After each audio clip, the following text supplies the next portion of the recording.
I feel crazy. I feel funny. They told us it was just showbiz, just another backstage moment between a teen pop star and a music mogul. But what if it wasn't? What if Justin Bieber's early years in the spotlight were not only guided, but guarded by an industry that knew how to hide its shadows? Having sex with young boys that he was managing, including an alleged tape involving an 18-year-old pop star who went on to become a household name. And what if the man who once called himself Bieber's temporary guardian was never playing games at all? This is the story of silence, power, and a warning we didn't hear until it was almost too late. In 2009, a 15-year-old Justin Bieber appeared in a now infamous clip titled 48 Hours with Diddy. In it, Sean Combs declares, on camera, that he now has custody of Bieber, flashing a grin as he talks about going buck-full crazy. At the time, the world laughed it off, a mentor moment, a quirky media grab. But that word, custody, who uses that about a child they're not related to? And more importantly, why? Diddy was more than a friend. He was part of a network, an elite circle of gatekeepers who controlled access to fame, protection, and silence. Usher had once lived with Diddy as a teen. So had others. Stories emerged over the years: wild parties, late nights, and atmospheres far from child-appropriate. And yet, being my time, You gotta say Bieber. Bieber. I heard a little Bieber. I was like, Kato heard it too. I seen Bieber when he was 15, and actually in that excerpt inside the house where he was like, "Yo, you want one of these?" And it was a Lamborghini. He actually told me to pull the Lamborghini out, pull it in the front, and I pulled it in the front. those stories never made it past late-night gossip. Until now. In 2011, during a Jimmy Kimmel interview, Diddy joked that Bieber knows better than to talk about what we do. When is that coming, that Lamborghini? We talked about this last He time. had the Lamborghini for a day or two, and he had access to the house, and he knows better than to be talking about the things that he does with Big Brother Puff on national television. Kimmel laughed. The audience laughed. And Bieber just smiled. But if you re-watch that clip today, there's a tension in his posture, a micro-expression, subtle and unresolved. Was it nothing?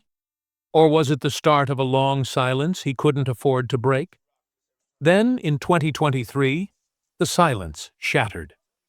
Cassie Ventura, Diddy's longtime partner, filed a bombshell lawsuit alleging years of emotional, physical, and sexual abuse. Music mogul Sean Combs has been denied bail for a second time after being arrested by Homeland Security agents this week.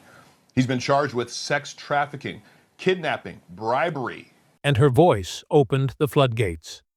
Suddenly, the jokes weren't funny, the interviews weren't harmless, and the network of silence that once protected Diddy began to crumble. In May 2025, Bieber finally spoke. You came face to face with Billie Eilish, who, in her own way, albeit in a different era, dealing with this very, very public explosion of success and of attention. And I wonder what was going through your mind, because I've never had a chance to ask you that. I wanted to protect the moment. We never know how many opportunities we're gonna get with anybody. I just wanted to be a good example. It was hard for me being that young and being in the industry and not knowing where to turn, and everyone, telling me they love me and, just turn their back on you in a second. I want her to know that, she can count on me. If she ever needs me, I'm gonna be here for her. But yeah, just protecting those moments because people take for granted. Yeah, so, I just want to protect her.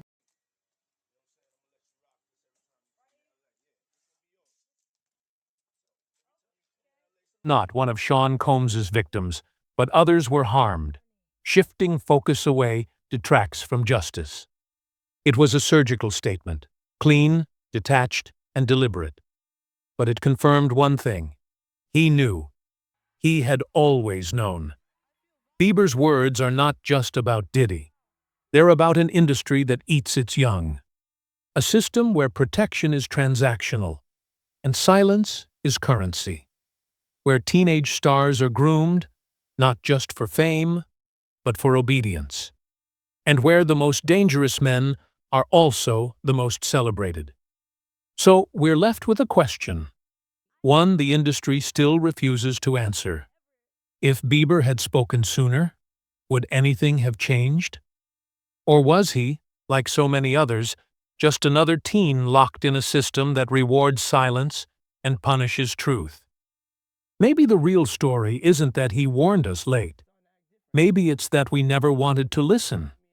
In Hollywood, the lights shine brightest where the shadows run deepest. And sometimes, the most important warnings come not in screams, but in silences we were too distracted to hear.